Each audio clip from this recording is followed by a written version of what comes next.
Okay, thanks a lot. I'm very pleased to be giving this talk at the VVTNS. Actually, it's quite impressive for me to see the audience. As David mentioned, I'm originally a physicist, experimental physicist, working on neuroscience now. And so I'm trying to tell you today how we've been trying to understand this large-scale recording that we've been doing with Volker for some times now in zebrafish larvae, these very high-dimensional recordings of spontaneous activity. But so let me start first with some general idea about the brain. So as you know, the brain is a very complex machine which organization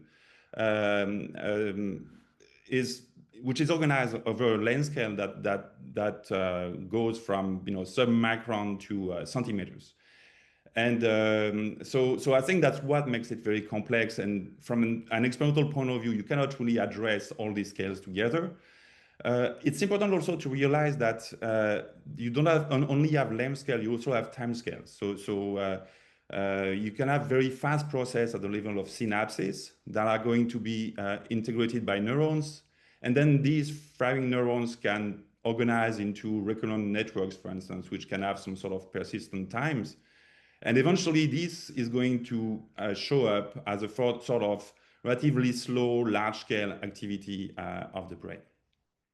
Okay, so today we're going to look at this scale. So the scale, which is typically of the order of hundreds of milliseconds, and which cover the different brain areas at the same time. So for a long time, if you wanted to observe this sort of dynamics, one of the rare techniques that you could use was functional magnetic resonance imaging. But of course, as you know, the temporal and the spatial resolution was pretty low.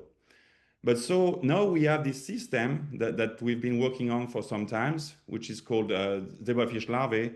And as you may know, using very fast, high-speed 3D imaging, you can record the activity of pretty much the entire brain at once with a typical temporal resolution of 3 full volumes per second. And you can record up to a few tens of thousands of neurons out of a total of the order of 10 to the 5 neurons. So essentially you can record a large fraction of this brain with a resolution which is of the order of 100 milliseconds. That corresponds more or less to these limits. So now we have this system and we have single cell resolution of near single cell resolution, and we have this view. And when you look at that, when you look at this activity, you can see how structured it is. You can see that you have this. So just to give you an idea, this is slightly accelerated by a factor of 3 or 4. But you can see that you have this burst of activity that engage many hundreds of neurons and that alternates into different parts of the brain, different regions of the brain. Okay, so why? So I mean, this looks nice and probably interesting. I still want to argue why I think it's important to look at this whole brain dynamics. And to do that, I will take a little detour through behavior. So this is quite a nice experiment that I'm showing now, which is just a mouse freely moving in a box. This is the work of Vichko et al., published 10 years ago. And so it's measured in 3D. That's why you have this color. This color corresponds to the height of the animal. And if you do a sort of just a PCA of these images, and you look at the autocorrelation of this PCA, what you see is that there's a decay over a time scale of the order of a few hundred milliseconds. What does that mean? It means that essentially the behavior is completely predictable, it's deterministic over a time scale of a few hundred milliseconds. And then the animal can decide to do something else, right? So you can't really predict beyond that. But this gives a sort of typical time scale for self-initiated behavior.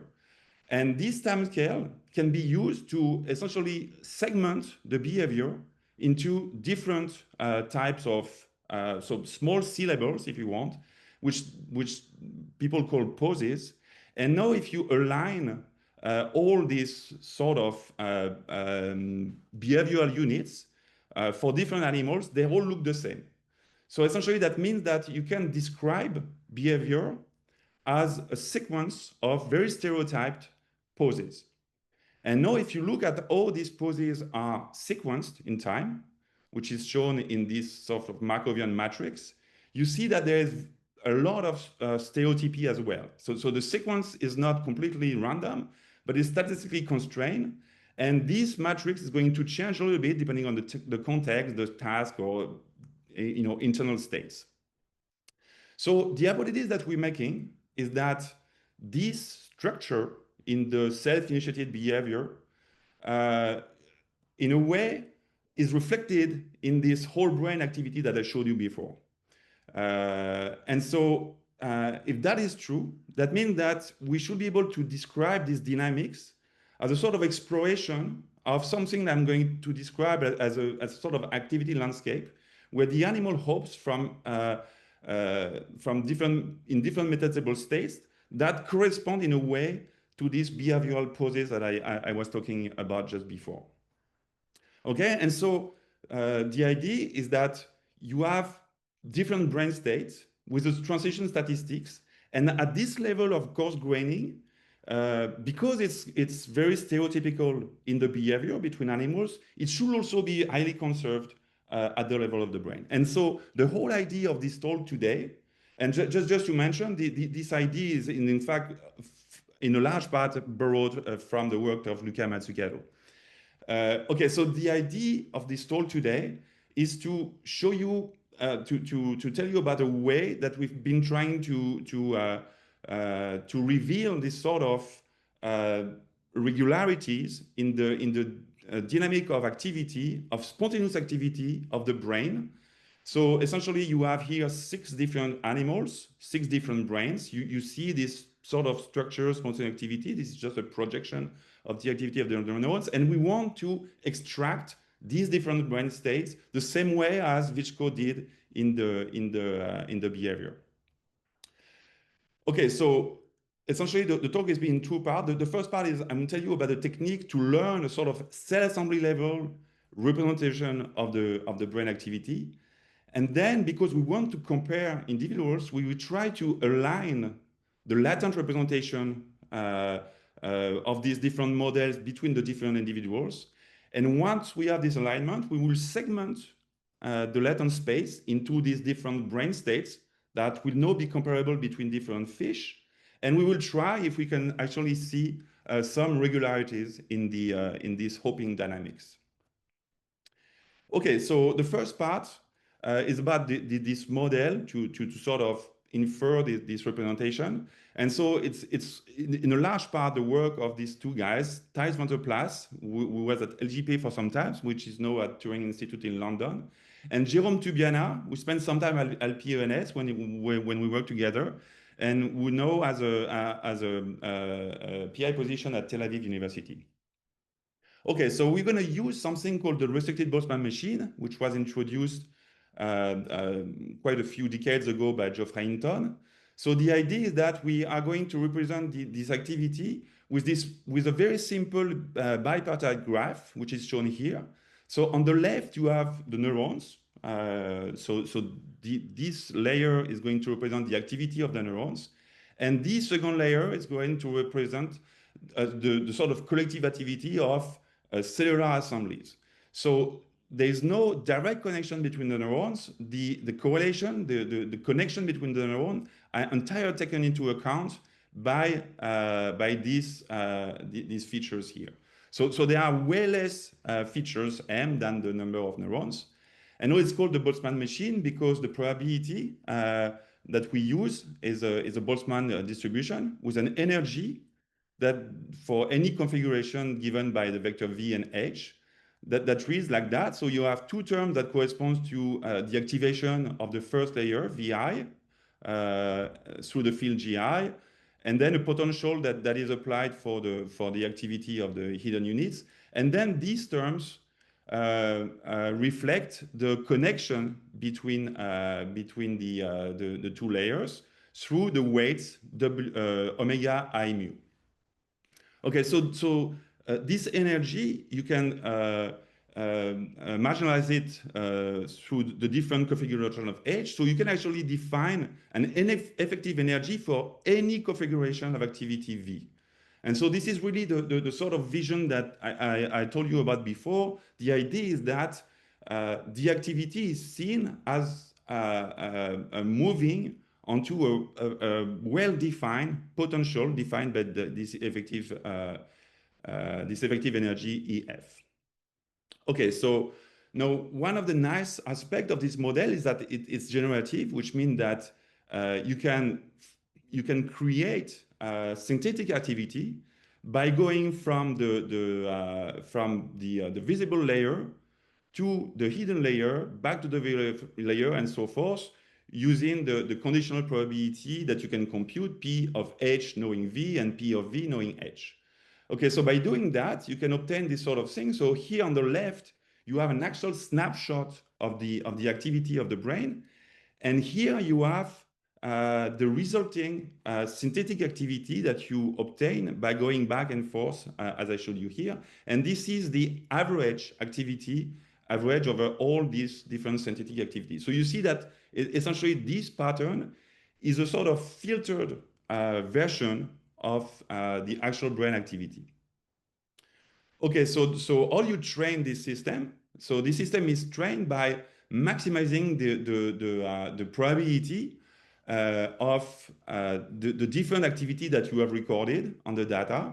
So you're trying to find the different parameters so that you maximize this quantity. And once the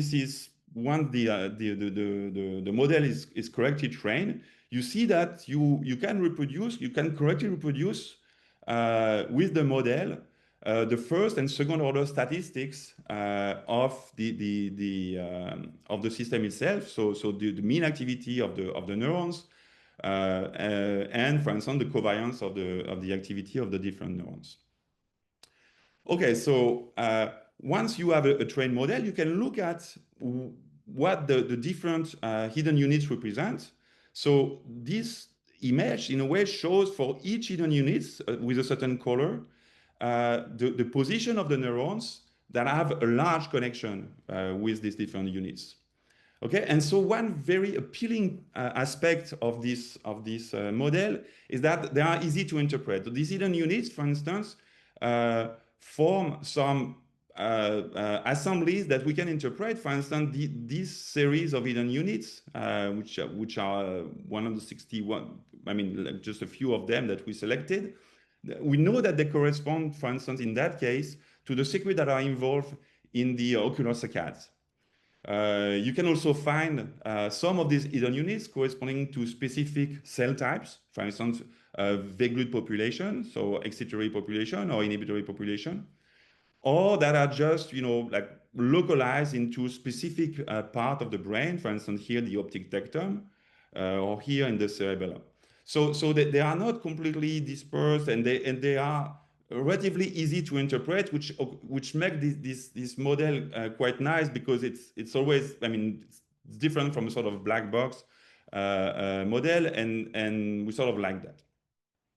Okay, so what can you do with that? So one thing you can do is estimate from this model a functional connectivity. So to do that, what you do is you compute this quantity, which essentially tells you the effect of switching one neuron on another neurons. So essentially, it computes how likely you have to find these two neurons being active together or inactive together. So if you do that for all the observed quantity V, you can actually create a functional connectivity matrix. And so in that case, we do that not neuron by neuron, but through between different regions of the brain. So we identify 70 and something region of the brain from a standard atlas. And you see this is the matrix from one fish, for another fish, and for a third fish. So you see for some fish, we don't have all the connection because during the experiments, we couldn't record every single region of the brain. But one important thing is that we see a lot of regularity between the different fish. So this functional connectivity is actually highly conserved. And so we can compute a mean of them, so a sort of mean average connectivity matrix. And then the thing is that we can do is we collaborated with Herwig Bayer in Munich. And Herwig has developed a structural atlas by tagging specific neurons, individual neurons, in many, many different fish. And so by doing that, he was able to sort of estimate the structural connectivity between the same region. So he produced a structural connectivity matrix with the same regions here. And now we can directly compare the two. So we have our RBM-based functional connectivity on one side, and we have the structural connectivity on the other side. And you can see that there are some relation between the two that we can quantify by just looking at the correlation. So the correlation is not huge, but it's still very significant. And actually, it tells you something that also the structural connectivity, of course, doesn't tell you everything about the functional connectivity. And so we have more regularity in the inter-individual functional connectivity than we have before between this and this. Okay, so let me stop here for just 1 second. So what we learned so far is the fact that using RBM, we can jointly learn the activity statistic and a representation of the brain activity through this hidden units. We have seen that these neuronal assemblies that correspond to the hidden unit compose some quite integral functional and anatomical structures, and that functional connectivity extract from this RBM are quite consistent across individuals, and they partly reflect the network architecture. But one issue we have with this system is that it's in a way degenerate, which means that also the functional connectivity, as I showed you, derived from the RBM is pretty conserved. If you do different trainings on the same fish, in fact, you're going to have different representation. So that if you train RBM on 2 different fish, the hidden units that you are going to extract, for some of them, they're going to look very much the same. But for most of them, they are going to be different.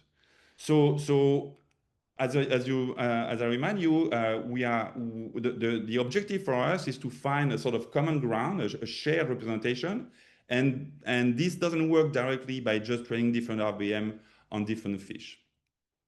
So what we did recently was to enforce a shared representation across multiple specimens, and this is the work done by Matteo de Monget-Cot during his PhD with the great help of Jorge Fernandez de Cosio-Diaz, who was at the LPNS at that time and now has a position at Saclay. Okay, so the work I'm going to tell you about is not yet published. It's going to be on bioRxiv very soon, in the next few days. Okay, so the idea is that we have different fish. We have different model, RBM model, and what we want is that this layer, this hidden layer or latent representation layer, we want it to be the same. So how are we going to do that? So I'm going to introduce here a teacher-student framework. So the idea is that you first train an RBM on a first fish, which I'm going to call the teacher. And then you want to train a second RBM on a student with the same number of units. And what you would like to have is the correspondence between these different units. Okay, so to enforce that, the first thing we can do is to initialize the value of this student RBM based on the value of the teacher RBM. And to that, what we do is we register the fish 1 on the fish 2. And so we estimate these weights, shown with the color of these links here, based on the local value of the weights that we average, that we spatially average. So you can do that, but of course, the RBM that you have here is not at all consistent with the data, so you have to train it. And if you train it just by maximizing this quantity, so by using the data from the student fish, then what you're going to see is that the system is going to drift away, and at the end of the training phase, there is no more correspondence between the two. Okay, so you're going to lose what we're looking for, which is a shared representation. Okay, so to avoid that, what we do is to not only train on the activity of the student fish, but also to train on the hidden activity or the latent activity of the teacher fish. So we have these two quantities, and what we're gonna train the system on a linear combination of the two. So 1 minus lambda L1 plus lambda L2.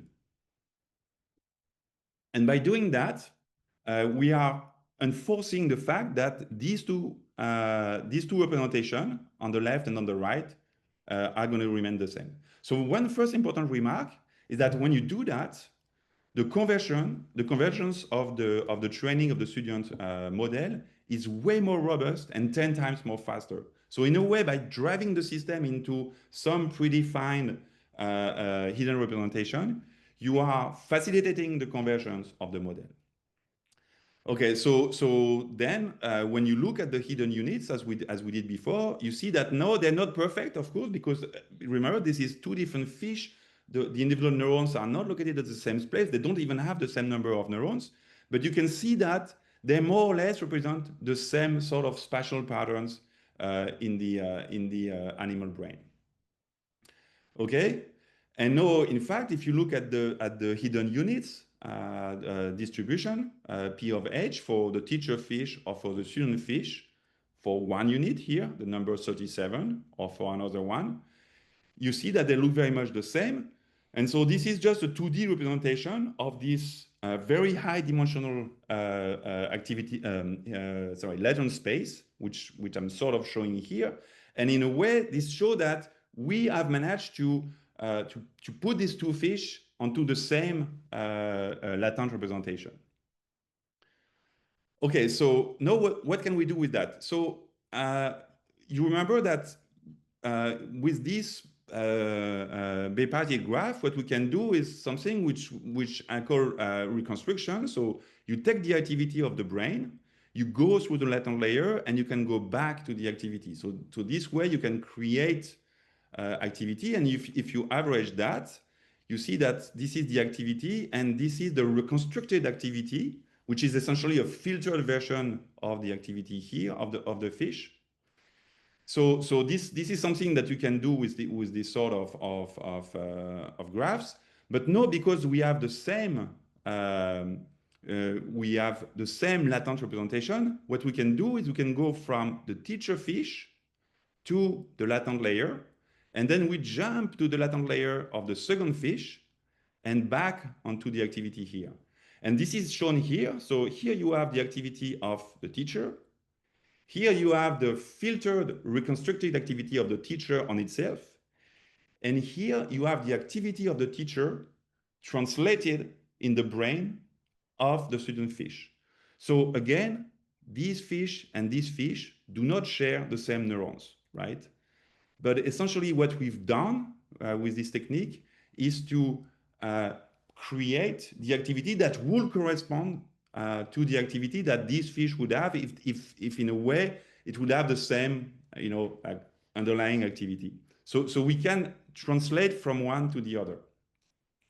Okay, so now what we can do is we can take this activity, translated activity, and we're going to see if it's a reasonable activity in a way. So is it an activity that you could actually observe in the student fish, in the actual activity of the student fish?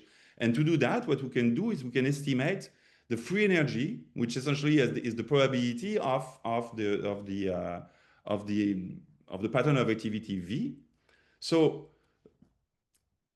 this quantity is distributed here for the teacher. When you do the reconstruction, so you go from teacher to the latent layer back to teacher. So you of course losing a little bit of it, so increasing a little bit the free energy. Of course, you're losing a little bit of information.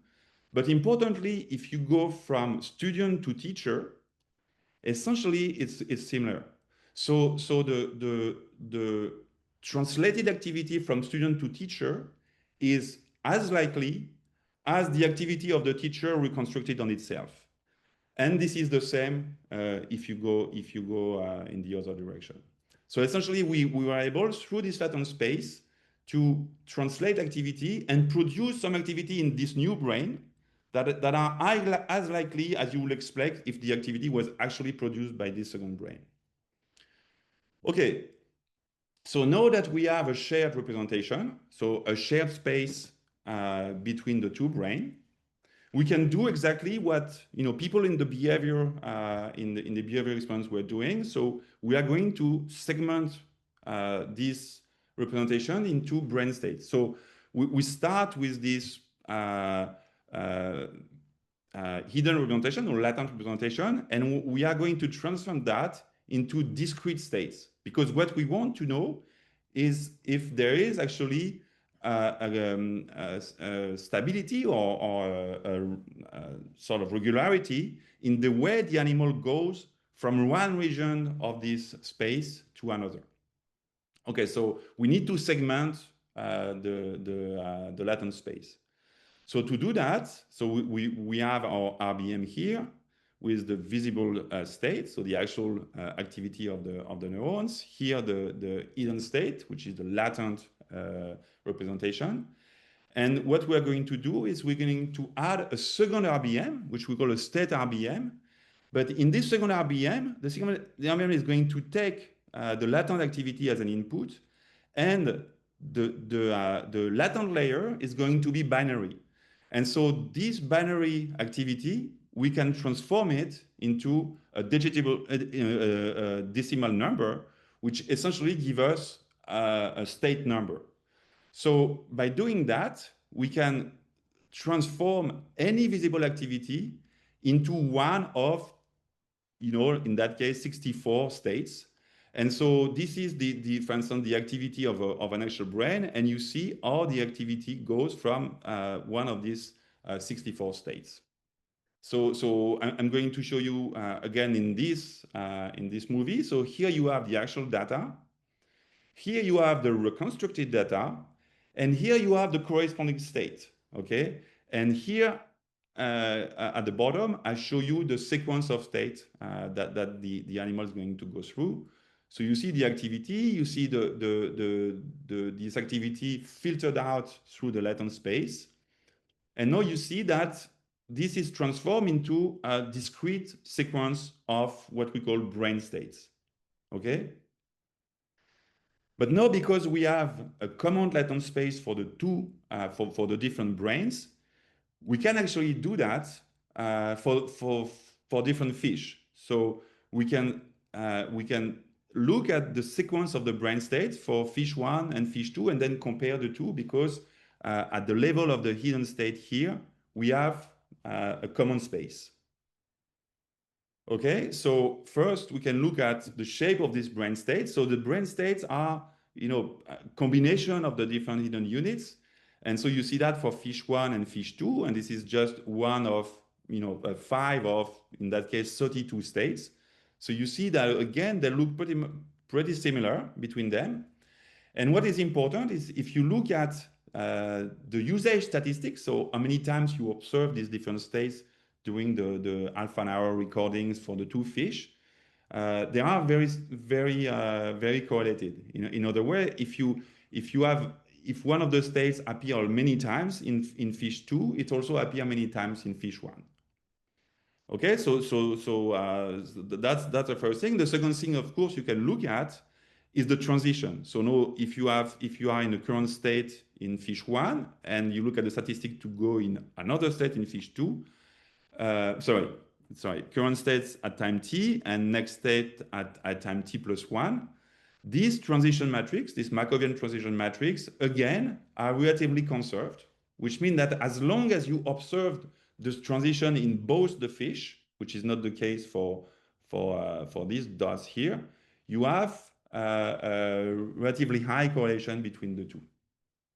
Okay, so in a way now we have exactly what I showed you for the behavior. We have segmented the brain activity into states that are comparable between the different fish. And now what we see is that these states are actually sequenced in a non-trivial and non-random manner, and that these transitions are relatively conserved between the animals. So I would just now like to finish by looking at this process of Markovian evolution by looking at a model in which I only have 8 states. So I can decide the number of states. It's not completely actually what is the base number of states. You saw that even for 32 states, we still have a sort of regularity. But of course, the more states you have, the more difficult it is to interpret. So if we look at a few states, like 8 states, and you look at the probability of observing these different states, which is shown here, and you have the different states shown in this color. Now we can look at the transition. Okay, and so the first thing that you can observe, for instance, is the fact that one of these states here has very low activity. And these states corresponds to a sort of well, which means that from pretty much any other state, you can converge to this one. So it's sort of attractor and it's very present. So it's a sort of state of low activity, and from any states you can go there. Now there is another one here, which has a lower probability, which is symmetric in terms of activity. And from this one, you can pretty much go to any other state. Okay, and now you have these two ones, for instance, that I'm blowing up here. And these two ones we sort of know because we've worked a lot with this animal. And you see that there's this first activity which with this typical symmetry, which we know corresponds to the activity that you observe when the animal has its eyes, its gaze, turn in one direction. And this is the sort of activity that you see when the animal give a tail bout to the right in that case. So you see that you have this in a lot of times you have a transition between these two states that corresponds to essentially a rightward state where the eyes are on the right, and another state where the animal actually actively turn to the right. And you have the same symmetry here on the other going leftward. And when you compare this structure with another fish, essentially you find something very similar. So again, it's not completely trivial to analyze them, but the way that the way we identify these states at least allow us to do comparison and to see to what extent the sort of temporal structure that we see in this spontaneous activity is actually conserved between the different individuals. Okay, so I will now summarize this result. So essentially, what I showed you is that the use of this RBM model give us a way to take these very high dimensional recordings and to joint a representation of it and a distribution of this activity. So this generative model give us the possibility, for instance, to infer a functional connectivity in a sort of mathematically solid way, which, as you saw, was relatively comparable with the structural connectivity. So now, by matching these different models, by enforcing a latent representation, we are now able to compare this complex spontaneous activity between different fish, and we were able to do brain-to-brain translation of activity patterns. And beyond that, we were able also to discretize these brain states and to show that the temporal structure, so the way these different brain states are activated over time, are relatively conserved across individuals.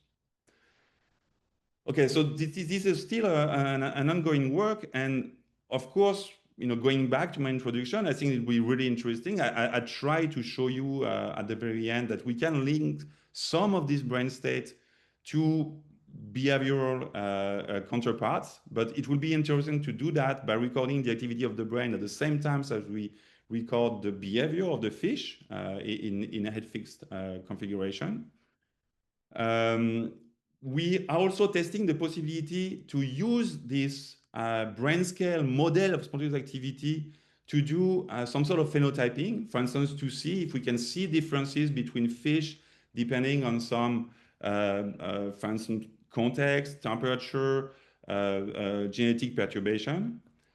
And there's also something that we wish to try. So in the last few months, sorry, in the last few years, we've started trying with another fish, which is not zebrafish, but Danionella cerebrum. It's a close cousin. So we have also whole brain recording in this fish.